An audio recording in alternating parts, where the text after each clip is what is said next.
Davlat xaridlari sohasidagi korrupsiyaga chek qo'yildi.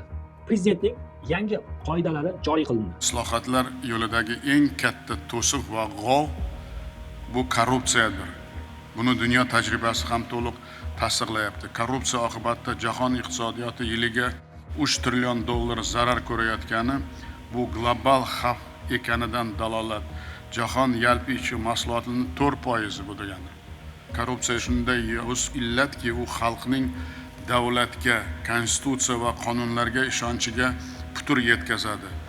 Barqaror rivojlanish va xavfsizlik uchun jiddiy tahdidga aylanadi.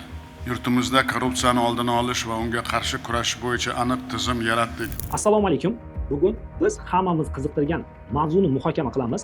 Davlat xaridlarida va prezidentning yangi qarorlari. Ko'pchiligimiz eshitganmiz, ba'zi davlat idoralari mahsulot yoki xizmatlarni bozordagidan ancha qimmatga sotib oladi. Misol uchun, oddiy mebel yoki texnika narxlari odamlarga tushunarsiz darajada oshib ketadi. Muammo nimada? Shunday holatlar bo'ladiki, davlat byudjetlaridan ajratilgan pullar tejamkorlik bilan ishlatilmaydi. Ba'zi tashkilotlar mebel va boshqa jihozlarni keragidan ortiq darajada katta mablag'ga sotib oladi. Bularning barchasi xalq hisobidan qoplanadi albatta. Prezidentning qat'iy qarori. Shu sababli davlat xaridlarida tartib o'rnatish uchun yangi topshiriq berildi. Keling ularni birma-bir ko'rib chiqamiz. To'g'ridan-to'g'ri xaridlar 2 baravariga qisqartirish, ya'ni tanish-bilish orqali sotib olish tugaydi. Hozirgi kunda davlat tashkilotlari taxminan 50% to'g'ridan-to'g'ri shartnomalar tuzib kelgan. Ya'ni hech qanday tenderlarsiz o'zlari tanlagan kompaniyalar bilan shartnoma imzolashgan. Bu esa ko'pincha tanish-bilishchilik va korrupsiyaga yo'l ochilgan. Prezidentning yangi topshirig'iga ko'ra bunday holatlar 2 baravarga qisqartiriladi. Bu nimani anglatadi? Endi davlat tashkilotlari oldingidek har kim bilan shartnoma tuzmaydi. Shartnoma ochiq tanlov va tenderlar orqali o'tkaziladi.